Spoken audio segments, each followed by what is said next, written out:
네, 안녕하세요. JB입니다. 오늘 영상에서는 어제 나스닥 시황에 대해 설명드리면서 개별 기업 소식으로는 엔비디아가 어떻게 혼자 폭등할 수 있었는지 전해드리고요. 또 AMD와 인텔, 퀄컴, 테슬라 소식도 전해드리도록 하겠습니다. 그리고 멤버십 회원분들께 한 가지 공지사항 전해드리자면요. 저는 오늘 밤에 멤버십 게시물을 11시에서 11시 20분 사이에 올리도록 할 테니까요. 평소 저의 실시간 시황 분석과 매수 매도를 참고하고 계신 멤버십 회원분들은 해당 시간에 멤버십 커뮤니티 게시판을 잘 확인해 주시면 좋을 것 같습니다. 네, 그럼 본격적으로 오늘 영상 시작하도록 하겠습니다. 어제는 전반적으로 경계 심리가 가득했던 장이었다고 보시면 좋을 것 같습니다. 다음날 PPI가 발표되고 그 다음날은 CPI가 발표되는 상황이었기 때문에 이에 대한 경계 심리가 많이 작용했던 것 같고요. 시장에서 많이 주목하는 지표는 아니지만 그래도 어제 거의 유일한 지표라고 볼 수 있었던 뉴욕 연은에서 발표한 7월 소비자 기대 인플레이션은 좋게 잘 나왔습니다. 특히 3년 기대 인플레이션 수치가 전월보다 0.6이나 떨어진 2.3이 나오면서 2013년 6월에 조사가 시작된 이후 가장 낮은 수준을 기록했고요. 1년과 5년치는 변동이 없었다는 점 참고하고 계시면 좋을 것 같습니다. 그리고 요즘 이란과 이스라엘의 전쟁 이슈가 다시 한번 불거지고 있는데요. 이건 뭐 그렇게 크게 신경 쓸 필요가 있나 싶습니다. 이미 올해 초에 서로 한바탕 한다고 큰 소리 치면서 시장을 긴장시켰을 때에도 그냥 싸우는 신용만 하다가 끝났던 전례가 있기 때문에 시장도 이 둘의 문제에 대해서는 아직까지는 별로 신경 쓰지 않는 모습을 보이고 있습니다. 네, 그리고 개별 기업 소식 전해드리자면요. 일단 엔비디아는 어제 혼자 매우 강한 상승을 했는데요. UBS에서 나온 투자 의견 때문이었습니다. UBS가 엔비디아 고객사들과 얘기를 해봤는데 블랙웰 출하가 4주에서 6주 정도,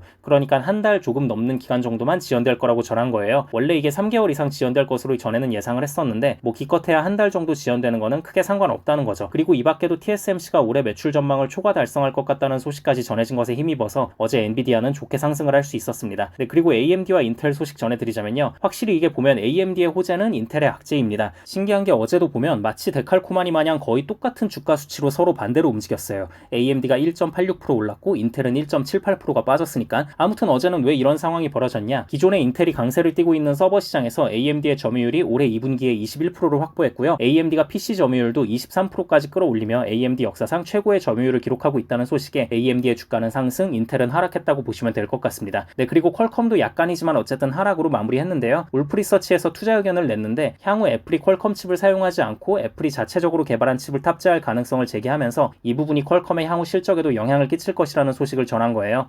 물론 언젠가는 그렇게 될 수도 있겠죠. 근데 지금 당장의 애플 기술력으로는 퀄컴을 쳐내기는 쉽지 않을 것 같다는 게 제 생각입니다. 그리고 애플의 자체 칩 사용 얘기는 사실 몇 년 전부터 계속 나왔던 주장이에요. 왜냐면 애플이 퀄컴한테 칩 의존도도 높지만 또 로열티도 엄청나게 지불을 하거든요. 막 조 단위로 지불을 합니다. 그래서 애플은 퀄컴의 영향력에서 벗어나기 위한 노력을 몇 년째 하고 있는데 결국 기술력의 격차를 도저히 좁히지 못해서 울며 겨자 먹기로 어쩔 수 없이 계속 쓰고 있는 거거든요. 그래서 아무튼 이 부분은 돌아가는 상황을 좀 봐야겠지만 가까운 미래에 퀄컴으로부터 완벽한 독립을 이뤄내기란 쉽지 않을 것이다라는 게 저의 개인적인 생각입니다. 네, 그리고 테슬라도 어제 하락으로 끝났는데요. 사이버트럭의 저가형 모델 주문 중단 소식이 영향을 끼친 것 같습니다. 원래는 사이버트럭을 6만 달러짜리 모델로도 출시를 한 게 있었어요. 6만 달러면 원화로 8천만 원 정도 되죠. 근데 이거를 판매하지 않기로 하고 10만 달러짜리부터 주문하게끔 판매 정책을 바꾼 거예요. 참고로 10만 달러면 현재 원화로 1억 3,700만 원쯤 됩니다. 그러니까 가격대가 확실히 좀 차이가 크죠. 뭐 이거는 우리가 이렇게 보면 될 것 같습니다. 지금 가뜩이나 사이버트럭 주문 몰린 거 다 쳐내기도 빡센 상황인데 굳이 마진이 얼마 남지도 않는 6만 달러짜리 팔아서 뭐하냐. 그냥 일단 10만 달러짜리 주문 들어온 거부터 쳐내자는 생각을 한 것 같습니다. 일단은 저렇게 하다가 나중에 10만 달러짜리 사이버트럭도 주문 열기가 좀 식고 적당히 잘 감당이 된다 싶으면 그때 가서 또 6만 달러짜리 모델을 다시 판매할 수도 있다고 봅니다. 네, 이 정도가 어제 시황이라고 보시면 될 것 같고요. 어차피 본 게임은 오늘 밤부터 시작하는 거니까 전해드릴 소식이 그렇게 많진 않았습니다. 네, 그럼 저는 영상 초반에 말씀드렸다시피 오늘 밤에 멤버십 게시물을 11시에서 11시 20분 사이에 올리도록 할 테니까요. 평소 저의 실시간 장중시장 분석과 매수 매도를 참고하고 계신 멤버십 회원분들은 해당 시간에 멤버십 커뮤니티 게시판을 잘 확인해 주시면 좋을 것 같습니다. 그럼 구독자분들 모두 좋은 하루 보내시고요. 멤버십 회원분들은 오늘 밤에 미국장 시작하면 그때 또 다시 뵙겠습니다. 감사합니다.